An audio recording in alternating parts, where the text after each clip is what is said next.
Bismillahirrahmanirrahim. Assalamualaikum warahmatullahi wabarakatuh.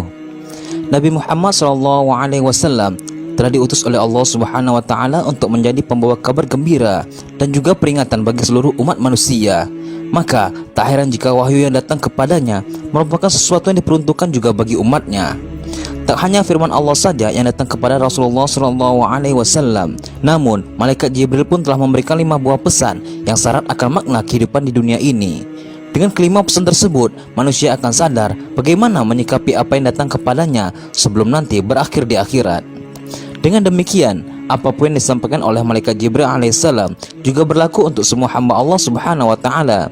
Jika Nabi Muhammad SAW saja dinasihati dan diingatkan, maka bagaimana dengan manusia selain beliau? Tentunya mereka lebih butuhkan nasihat dan peringatan. Mereka juga tidak bisa lepas dari keduanya. Pesan yang disampaikan oleh malaikat Jibril tersebut terdapat dalam riwayat Sahl bin Sa'ad yang mengatakan bahwa Rasulullah SAW bersabda, Jibril mendatangiku lalu berkata, "Wahai Muhammad, hiduplah sesukamu, tapi ingatlah sesungguhnya kamu akan mati. Cintailah siapa yang kamu suka, tapi ingat sesungguhnya engkau akan berpisah dengannya. Berbuatlah sesukamu, tapi ingat sesungguhnya engkau akan diberi balasan."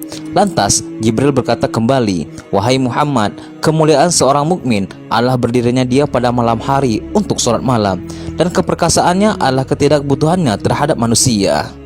Berikut 5 pesan penting malaikat Jibril alaihissalam untuk Nabi Muhammad SAW.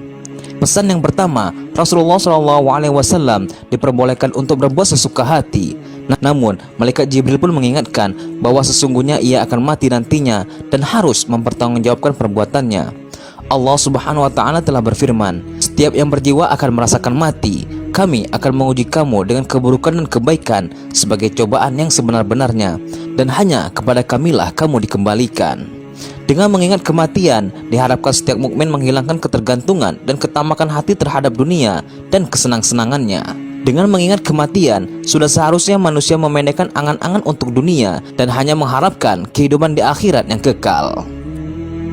Pesan yang kedua adalah Rasulullah SAW boleh mencintai apa saja yang ia kendaki, namun ia harus sadar bahwa suatu saat kecintaannya terhadap hal tersebut akan terputus. Allah Subhanahu wa Ta'ala telah berfirman, "Ketahuilah, sesungguhnya kehidupan dunia itu hanya permainan dan sesuatu yang melalaikan, perhiasan dan bermegah-megahan antara kamu, serta berbangga-bangga tentang banyaknya harta dan anak, seperti hujan yang tanam-tanamannya mengagumkan para petani. Kemudian tanaman itu menjadi kering dan kamu lihat warnanya kuning, kemudian menjadi hancur. Dan di akhirat nanti ada azab yang keras dan dari Allah serta keridhaannya, dan kemudian dunia ini tidak lain hanyalah kesenangan yang menipu. Maka sibukkanlah hati dengan kecintaan terhadap zat yang tidak akan berpisah dan tidak akan pernah terpisah, yaitu dengan mengingat Allah Subhanahu wa Ta'ala dan melakukan amal soleh yang dicintai olehnya. Karena hal itu akan menemani di alam kubur dan tidak akan berpisah selamanya. Pesan yang ketiga, Rasulullah diperbolehkan berbuat sekehendaknya, namun akan ada balasan dan pertanggungjawaban atas perbuatannya tersebut di akhirat kelak. Allah Subhanahu wa Ta'ala berfirman, "Berbuatlah apa yang kamu kehendaki, sesungguhnya Dia Maha melihat apa yang kamu kerjakan." Allah juga berfirman, "Barang siapa yang mengerjakan kebaikan seberat zarah pun, niscaya dia akan melihat balasannya, dan barang siapa yang mengerjakan kejahatan seberat zarah pun, niscaya dia akan melihat balasannya pula." Setiap balasan sesuai dengan amal yang sudah dikerjakan. Jika amal yang dikerjakan tersebut baik, maka balasannya akan menyenangkan, dan jika buruk, maka perjumpaan dengan balasan tersebut akan sangat menyedihkan.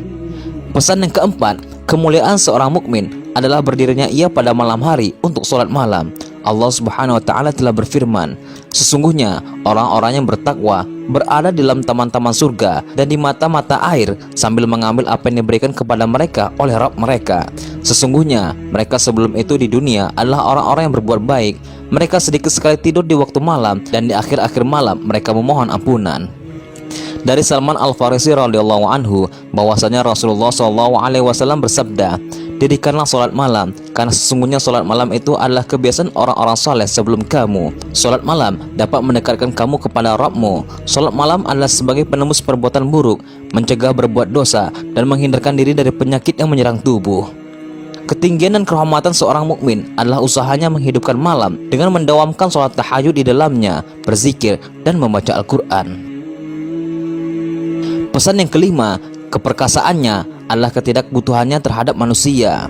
Kekuatan, keperkasaan, dan keunggulan seorang mukmin dari orang lain adalah ketercukupannya dengan apa yang dikaruniai Allah Subhanahu wa taala kepadanya dan ketidakbutuhannya terhadap apa yang ada di tangan manusia. Dan karena mulianya hamba ini di tengah-tengah manusia, maka ia akan menjadi orang yang dicintai di tengah-tengah mereka.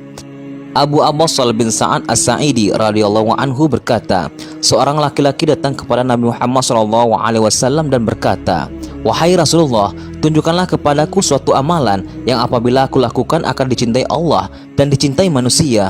Rasulullah SAW bersabda, "Zuhudlah terhadap dunia, pasti Allah mencintaimu, dan zuhudlah terhadap apa yang di tangan manusia, pasti manusia pun mencintaimu." Umur manusia itu sangatlah pendek ketika dibandingkan dengan kehidupan di akhirat yang kekal. Malaikat Jibril menyampaikan pesan singkat melalui Rasulullah SAW tentang hal terbesar yang bermanfaat dan bisa menyelamatkan setiap hamba Allah Subhanahu wa taala dari kengerian hari pembalasan yang pasti akan datang kemudian.